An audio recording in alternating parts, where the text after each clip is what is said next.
Continuando entonces con la serie sobre el tema de las herejías cristológicas, hoy vamos a tratar con una que es conocida como el apolinarismo, por el nombre de su fundador Apolinar de la Odisea.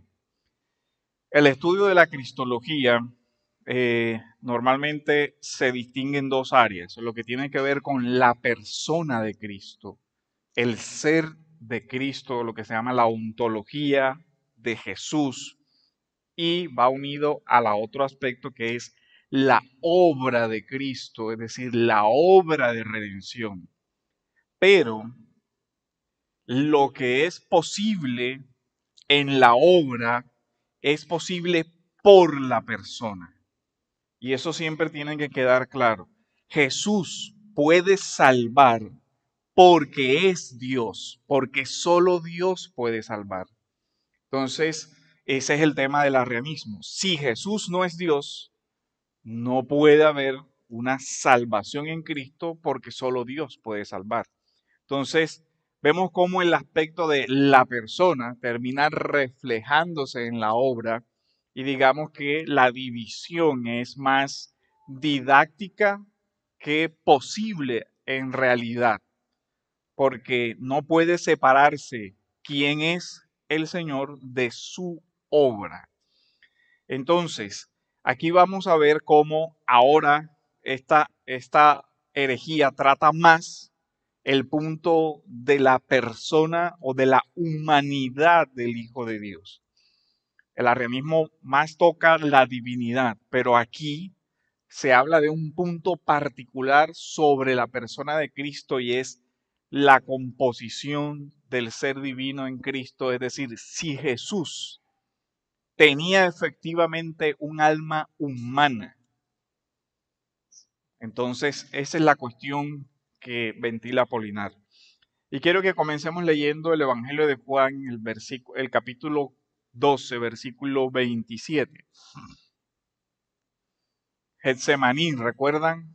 El Señor dice, mi alma se ha angustiado, ¿y qué diré? Padre, sálvame de esta hora, pero para esto he llegado a esta hora. Getsemaní, en Getsemaní vemos que el Señor habla de su alma. Mi alma está angustiada hasta la muerte. Entonces, ahora vamos a ir viendo en detalle cuál es la implicación de esa afirmación. Pero antes una contextualización breve. Apolinar de la Odisea fue contemporáneo de San Cirilo de Jerusalén y un gran amigo y un gran colaborador de Atanasio, a quien ayudó en todo lo que pudo en su batalla contra el arrianismo. Nació en la Odisea alrededor del año 310 y su padre era presbítero y gramático. Hacia el año 361 fue consagrado como obispo de la comunidad de la Odisea. Tenía un buen conocimiento del mundo de los clásicos antiguos. Era una persona muy versada en la filosofía. Incluso el famoso Jerónimo, conocido como San Jerónimo, fue uno de sus discípulos. Muere cerca del año 390. Miren el dato curioso en este punto y que incluso sirve para una reflexión moderna y para una aplicación. Fue un gran amigo de Atanasio, el gran defensor de Nicea, de la ortodoxia trinitaria. No sabemos por qué Atanasio no se da cuenta de que su gran amigo tiene una idea sobre la persona del Verbo que no era ortodoxa. Y uno se pregunta, quizás fue más flexible con su amigo que con lo que vio en Arrio. ¿Acaso no vio o acaso no quiso ver? Son temas que ponen a reflexionar. Cuando la herejía es afuera, en un desconocido, hay que condenarla con todo el rigor, pero cuando es mi amigo el hereje, bueno, es mi amigo. Entonces, de pronto se le permiten algunas libertades. Él piensa así, pero al final es buena persona. No importa que sea un hereje, al final es hasta buena gente.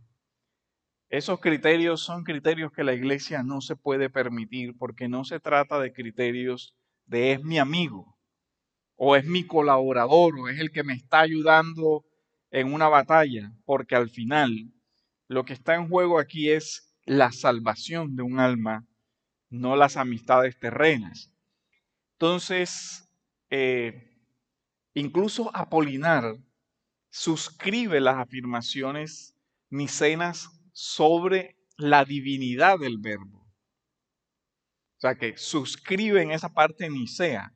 Aparentemente está dentro de la ortodoxia en cuanto a la formulación trinitaria. Por eso decíamos en la clase anterior que la herejía arriana es más una herejía trinitaria, porque es sobre el ser de Dios y sobre una división o una derivación del ser de Dios. Recuerden que en el esquema arriano está Dios el Padre, se deriva el Hijo y después sí las criaturas. Pero el Hijo es una criatura intermedia entre las otras criaturas. Bueno, ese esquema se rechaza y Apolinar lo rechaza. Dice, no, eso no es así. Pero la pregunta aquí es ya sobre el verbo encarnado. ¿Cómo es esa naturaleza? Entonces, eh, Apolinar parte de un sistema antropológico que es de tres partes. Dice, hay un cuerpo, hay una psiquis y hay un alma racional. Recuerden que la concepción filosófica sobre el alma es que existe un alma vegetativa, un alma animal y un alma racional. Entonces, el alma vegetativa es la que corresponde a las plantas y a los seres, digamos, de esa naturaleza. En esa teoría, el alma animal es la que pertenece, digamos, a los animales que no tienen raciocinio. Y el alma racional es la propia del ser humano. Entonces, en la antropología de Apolinar, Jesús tiene entonces un cuerpo, un alma animal, pero no un alma racional, porque el alma racional, la función del alma racional en Jesús la ejecuta el verbo de Dios. Y ahí vamos, ahí el tema. Ahora, ¿en qué deriva eso? La historia de la iglesia ha dicho que aquí se encuentra uno de los vestigios del monofisismo, es decir, Jesús termina teniendo una sola naturaleza, o un monotelismo. Monotelismo es de voluntad, telos, de finalidad, porque habría la voluntad del verbo que usa el cuerpo humano. Algo así como si el cuerpo humano fuera un instrumento que el verbo utiliza para sus acciones en la tierra. Entonces, Apolinar afirma que en Jesús hay un cuerpo, que hay un alma animal y el verbo desempeña las funciones del alma espiritual humana. ¿Cuáles son las funciones del alma espiritual humana? La voluntad, el conocimiento, el razonamiento, la posibilidad de obediencia. Eso lo desempeñaría el verbo de Dios. Ahora, ¿cuál es el problema, digamos, que plantea Apolinar? En el alma humana están las disposiciones de la voluntad y la voluntad humana ya se demostró que es falible. El caso de Adán, ¿cierto? Actúa voluntariamente contra la orden divina. Entonces, como Jesús es impecable, su voluntad no podría tener la posibilidad de fallar. Para eliminar esa posibilidad, entonces la solución de Apolinar es que el verbo es el que hace esa función, o sea, la divinidad hace esa función, de tal manera que hace imposible que la humanidad pueda llevar a Jesús a volver a pecar. Entonces, detrás de todo el argumento también hay que ser honestos y decir, estaba la intención de preservar la impecabilidad de Jesús, es decir, la afirmación de que no puede pecar. Pero al tratar de defender eso, se incurre en un problema y es dentro del orden de la redención. Ahora, los profesores Carlos Granado y Víctor Soldevilla resumen la tesis de Apolinar de la siguiente manera. Ellos dicen, para explicar la encarnación, Apolinar afirmaba que es el verbo de la misma sustancia que el Padre el que vivifica un cuerpo humano tomado de la Virgen María. Pretendía así defender verdades como la impecabilidad de Cristo, la adoración de su carne y su unidad en el ser. La impecabilidad es el tema de que no pueda pecar y solucionar un problema, pero si tiene una carne humana, la humanidad no puede ser objeto de adoración. Entonces, ahí soluciona un tema que era un problema allá.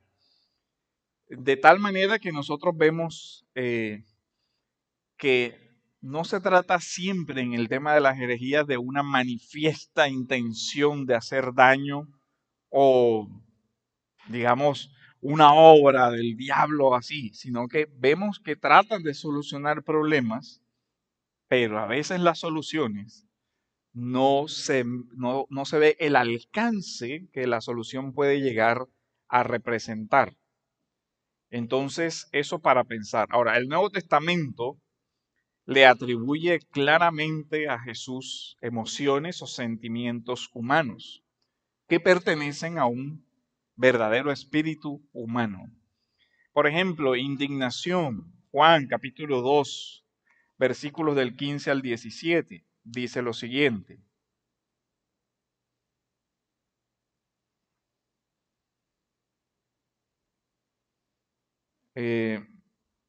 Haciendo un látigo de cuerdas, echó a todos fuera del templo con las ovejas y los bueyes.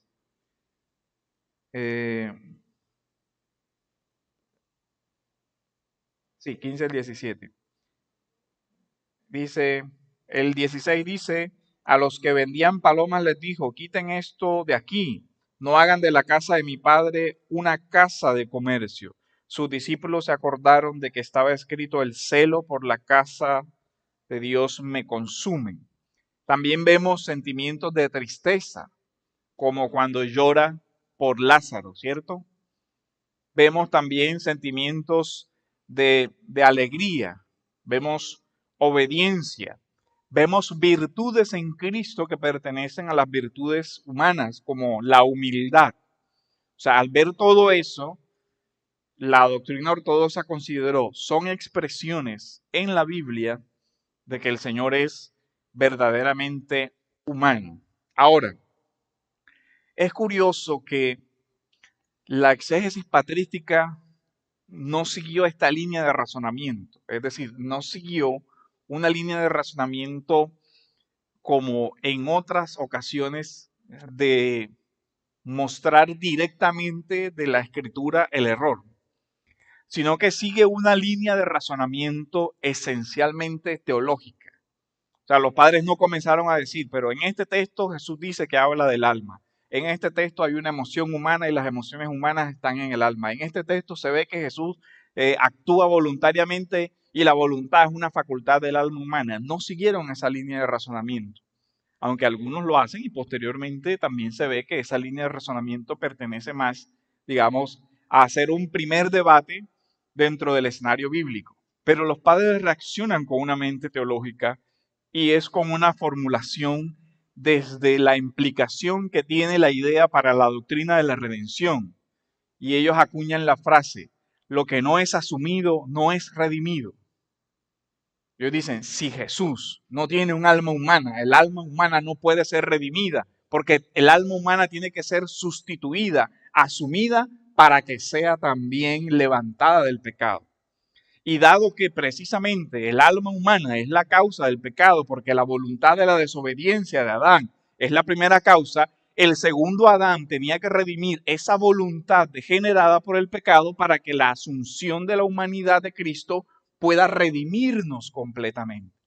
Entonces ellos dicen, si eso es así, no hay una redención completa, porque no hay una plena humanidad en Cristo, porque el cuerpo de Cristo sería algo así como manejado por la divinidad, se reduce a un mero instrumento, como un bolígrafo que es el instrumento para que alguien con verdadera razón escriba, pero nadie dice que lo que escribió el bolígrafo lo escribió el bolígrafo porque el bolígrafo no tiene capacidad, ¿cierto? No tiene pensamiento, razonamiento, no es lo que se produce ahí, es el resultado de otra. Entonces vemos que los padres vienen a decir, la negación del alma humana no corresponde a las exigencias de la salvación cristiana. Y el argumento es, para salvar al hombre entero, era necesaria la asunción completa de la naturaleza humana, salvando siempre la inmutabilidad del verbo y la impecabilidad de Cristo, es decir, una plena humanidad, verdadero hombre, ¿se acuerdan el concepto de Calcedonia? Vero homo, vero Deus, verdadero hombre, verdadero Dios. Y para ser verdadero hombre necesita un alma humana. Ahora, eso también tiene otro tema que viene más adelante, y es que si tiene un alma humana, tiene una voluntad humana. Y si es Dios, tiene una voluntad divina. Entonces, en Cristo hay dos voluntades. También el apolinarismo termina negando eso, y eso fue condenado como herejía también en un concilio que se llamó el monotelismo.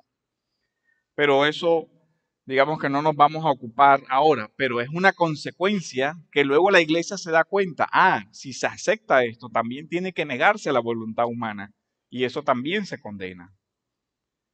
Ahora vemos Ambrosio de Milán, es uno de los que combate fuertemente esta idea de Apolinar, y Ambrosio de Milán responde a varias de las tesis del apolinarismo en un tratado que se llama El misterio de la encarnación del Señor. Es muy interesante el tratado, es un tratado corto, pero que tiene un razonamiento teológico muy interesante. Y Ambrosio dice sobre la tesis de Apolinar: esta sentencia golpea también a aquellos que separan el alma racional del misterio de la encarnación del Señor, tratando de separar del hombre lo que es propio de la naturaleza del hombre. Y estos quizás ofrecen rectamente a la Trinidad. O sea, ¿a qué se refiere Ambrosio? Dice, su tesis sobre la Trinidad es correcta, porque incluso Apolinar apoya a Atanasio y defiende la Trinidad, el concepto trinitario de Nicea. Ahí no es el problema, dice, incluso ellos defienden la Trinidad bien, dice, pero no saben distinguir la esencia de la naturaleza humana y la divina.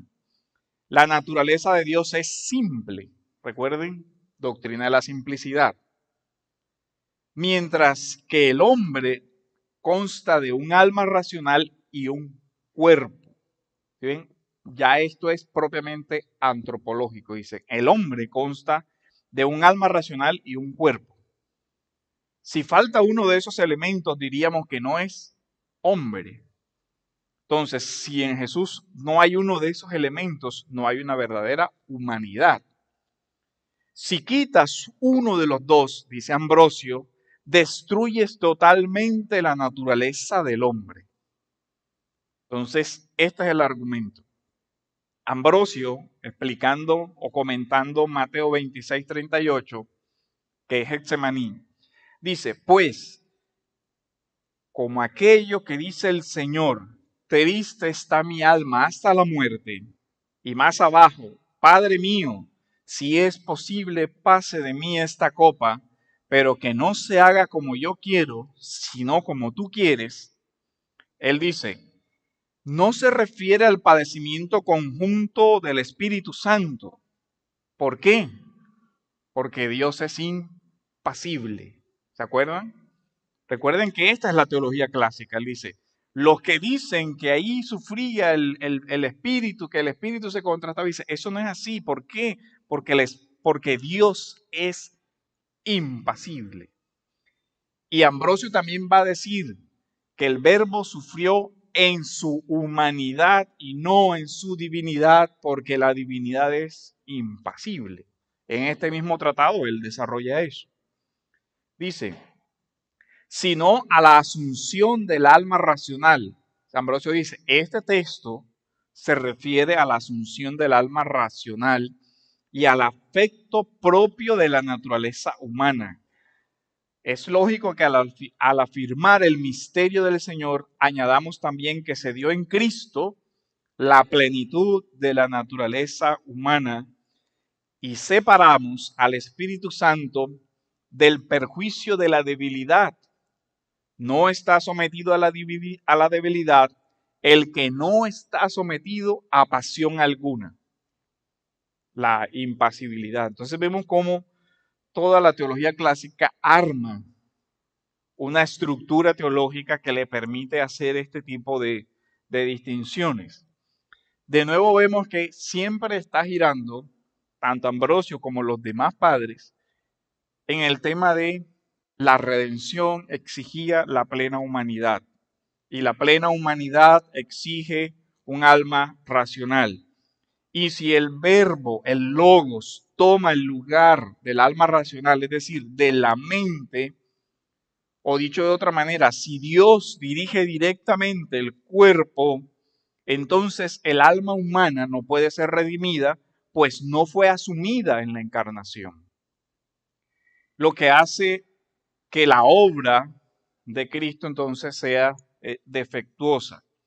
Miren que en este debate viene a entrar otros temas interesantísimos como el de la libertad moral en Cristo y la conciencia en Cristo, la conciencia humana en Cristo.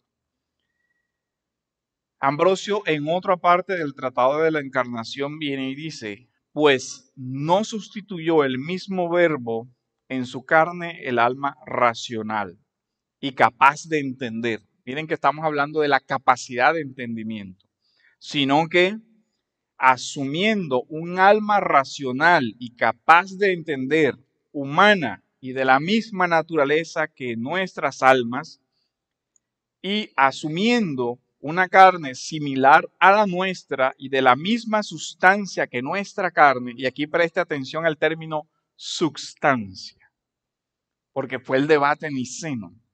Jesús es de la misma sustancia que el Padre, pero ahora comienza a decirse, y también es de la misma sustancia que nosotros, es decir, verdaderamente un ser humano. Por eso cuando se sintetiza todo el debate, Calcedonia dice, verdadero Dios, verdadero hombre, con cuerpo y alma racional. O sea, el concilio viene y dice, cuando nos referimos a verdadero hombre, estamos incluyendo la declaración de que tiene un cuerpo y un alma racional. ¿Por qué? Porque la antropología es que el hombre es compuesto de ¿qué? De un cuerpo y un alma. Y no un alma vegetativa ni un alma animal, sino la capacidad de razonamiento, conciencia, libertad, voluntad, incluso sentimientos, la capacidad de sentir tristeza, angustia, alegría, todas esas facultades estarían dentro de esa alma. Entonces, ahí sigue diciendo Ambrosio, dice, de la misma sustancia que nuestra carne, el Verbo divino fue perfecto hombre, solo que sin mancha de pecado, recuerden Hebreo, ¿cierto? Sin pecado, ¿cierto? En todo semejante a nosotros, pero sin pecado. Además, porque es que el pecado no pertenece a la naturaleza humana, porque recuerden que el hombre fue creado como bueno. Ha venido a ser portador del pecado como una especie de enfermedad, pero no por naturaleza. De hecho, el segundo Adán restaurará a la condición inicial que es sin pecado. Dice, porque Él no cometió pecado, sino que se hizo pecado por nosotros para que nosotros fuésemos hechos justicia de Dios en Él. Luego, la carne y el alma son de la misma sustancia que nuestra carne y nuestra alma. Eso es lo que dice Ambrosio. También Gregorio de Nacianzo usa el mismo argumento teológico sobre el tema que dice Gregorio en su epístola 110, 101, en el pasaje 32 dice, lo que no ha sido asumido no ha sido sanado. En cambio, lo que ha sido unido a Dios ha sido salvado. Si Jesús carecía de una conciencia humana, de una mente humana, de una vida interior humana, el centro de la conciencia de nosotros quedaría fuera del alcance de la salvación. Y además, Jesús no sería realmente como nosotros. Esto fue condenado en el primer concilio de Constantinopla del año 381, donde se formula el credo niceno-constantinopolitano. También el credo romano del 382 lo condena. El segundo concilio de Constantinopla del 533 asocia a Apolinar con la cristología de Eutiques. El tercer concilio de Constantinopla del 680 al 681 también asocia la idea del monotelismo, es decir, de una sola voluntad, al apolinarismo. Entonces aquí vemos cómo el desarrollo de toda esta parte de la doctrina del Hijo de Dios tiene implicaciones soteriológicas muy serias. Y por eso es que cuando se dan las condenas se dice, el que no crea esto no puede salvarse, porque se trata de la doctrina esencial de la salvación. Ahora, la unión misteriosa que se da en la encarnación, la Iglesia siempre ha dicho, no quiere decir que la naturaleza humana fue absorbida. O sea, no quiere decir que que la divinidad o tampoco se mezcla. Recuerden que Calcedonia dice sin mezcla, sin confusión, sin división. O sea, hablamos de una persona. Esto es, digamos, el misterio de la encarnación. En toda la teología clásica se sigue hablando en términos de misterio. ¿Por qué? ¿Cómo es posible que un ser tenga dos voluntades? Si uno se pone a pensar en eso, uno dice, ¿cómo es posible? Y además, si tiene dos voluntades, ¿es posible que esas dos voluntades choquen? Ya, ese es el problema que quiere solucionar Apolinar. Él decía, hay que tener cuidado porque es posible que la voluntad humana frágil termine chocando con la voluntad divina en la persona del Verbo. Pero los padres dijeron, no, esa voluntad, esa voluntad actúan de forma armónica, de forma concorde en la persona del Hijo, dirigidas hacia la salvación. Ahora, como los padres interpretan Hexemaní, es importante porque nos cura de varias cosas. Uno, de pensar que hay un choque entre la voluntad del Padre y la voluntad del Hijo. Algo así como que, bueno, ya no quiero hacer lo que tú me mandaste a hacer. Esa no es una interpretación dentro de la ortodoxia. Lo que se muestra, lo que los padres dicen, lo que se muestra aquí es la fragilidad de la voluntad humana, la verdadera humanidad en Cristo frente al tema del dolor, la angustia indecible de un alma perfecta, porque ojo, no es un alma como la nuestra después de la caída, del pecado, sino un alma, digamos, sin el pecado. Que eso también es una cosa que evidentemente nosotros no alcanzamos a entender porque no hemos experimentado la impecabilidad del alma. Nuestra alma está asociada a concupiscencias, a pasiones desordenadas, a mala voluntad, a una gran cantidad de cosas. Precisamente son esas cosas las que necesitan ser sanadas para que nuestra alma sea otra vez conforme al diseño original que teníamos. Entonces, lo que nosotros vemos es que la plena humanidad de Cristo implica que Jesús pensó con una inteligencia de hombre, crecía en conocimiento. ¿Por qué? En conocimiento como cuál, como el de una mente humana crece en conocimiento, madura en juicio. Entonces, esos textos que nos hablan, por ejemplo, de que el niño Jesús crecía en sabiduría, no pueden referirse a la divinidad, porque la divinidad es perfecta ¿en qué? En conocimiento. O sea, no puede uno decirle que a Dios, a la naturaleza divina, puede crecer en algo. ¿Recuerdan por qué? Por la teología del ser perfecto, por la simplicidad, por la inmutabilidad que ya hemos visto. No puede ni subir ni bajar, porque Dios no puede cambiar, pero el alma humana sí puede crecer en conocimiento, sí puede crecer en comprensión. Entonces sería cierto, o el alma humana sí puede ignorar algo. ¿Sí ven? El alma humana sí es sujeta de que no llega a tener algún conocimiento. Entonces, Jesús pensó con inteligencia humana, obró con voluntad de hombre, amó con un corazón de hombre, nacido de la Virgen, se hizo verdaderamente uno de nosotros, en todo semejante, pero sin pecado. De ahí nosotros vemos que la sujeción voluntaria de Cristo en Filipenses también nos dice la condición de esclavo, el sujetarse al Padre, tiene también esa connotación, ¿cierto?, de la importancia de la voluntad humana sujeta a Dios.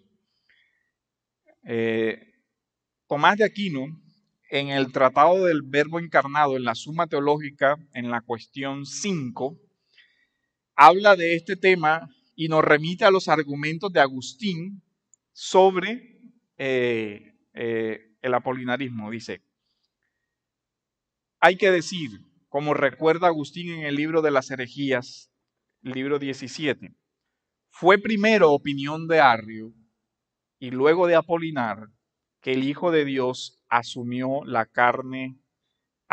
solo la carne sin el alma, haciendo el verbo las veces del alma para el cuerpo. De eso se seguía que en Cristo no hubo dos naturalezas, sino solo una, puesto que la naturaleza humana se compone de cuerpo y alma. Esta es la respuesta que da a la cuestión, la respuesta que propone Tomás. Recordemos cómo se componen las sumas, ¿cierto? La estructura es primero la tesis contraria, diferente a como nosotros pensamos hoy. Primero se exponen las tesis contrarias, entonces se exponen la tesis o los puntos de vista de Apolinar y luego da una solución. Dice, no es así es el sec contra, y después se exponen una por una las razones por las cuales se objetan las tesis principales para hacer una síntesis. Este es el set contra, es decir, el argumento central que va a ser defendido por las otras tesis. Entonces, aquí dice Aquino, pero esta opinión no se puede defender por tres razones. En primer lugar, porque es contraria a la autoridad de la Escritura en la que el Señor menciona su propia alma. Triste está mi alma hasta la muerte. Este es argumento de Escritura. Y en Juan 10:18, tengo poder para entregar mi alma, refiriéndose a la vida, pero a la vida completa.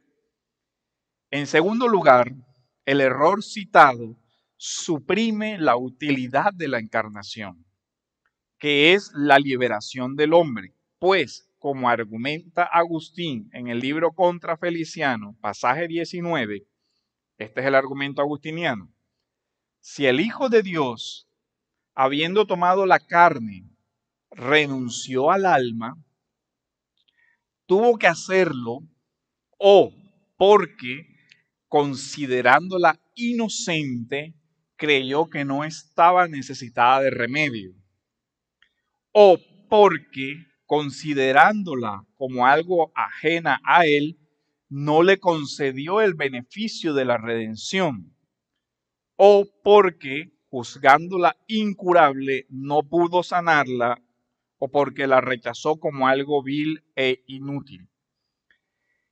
Dos de estas hipótesis incluyen una blasfemia contra Dios. Dios, en efecto, ¿cómo puede llamarse omnipotente si no pudo curar el alma que tenía perdida la esperanza? ¿O cómo será Dios de todas las cosas si no hizo Él nuestra alma? De las otras dos hipótesis, una ignora la condición del alma, la otra no defiende su valor. O se puede creer que conoce la condición del alma quien intenta eximirla del pecado de la transgresión voluntaria. Cuando estaba instruida por el hábito de la razón natural para recibir la ley, recuerden el tema, ley natural, o cómo conoce su nobleza quien la califica como menospreciada por el vicio de la bajeza. Pero yo sé que Cristo es la perfecta sabiduría y no dudo que es sumamente benigna. Por lo primero, no despreció a lo que era mejor y capaz de sabiduría, y por lo segundo, asumió el alma dañada. Vemos cómo Agustín, y con Agustín toda la tradición hasta la edad media, siguió la misma línea de razonamiento de los primeros padres. Hasta que hoy otra vez vuelve, digamos, a ponerse en entredicho toda esta construcción clásica sobre la persona de Cristo. Uno de los que modernamente vuelve a defender una tesis parecida al apolinarismo es Laicnay. En varias de sus entrevistas y en varios de sus libros defiende una posición de un neoapolinarismo. O sea, vuelve a hacer una formulación hacia allá, aunque él dice que sigue respetando Calcedonia, cosa que es, bueno, complicada de hacer. No me queda tiempo, pero si ustedes ven el quíncuque o el credo de Atanasio dice lo siguiente: pero es necesario para la eterna salvación creer también fielmente en la encarnación de nuestro Señor Jesucristo. Es pues la recta fe que creemos y confesamos que nuestro Señor Jesucristo es Hijo de Dios y hombre. Y dice, subsistente de alma racional y carne humana. Alma racional, el credo de Atanasio. El concilio de Calcedonia también repite la misma afirmación.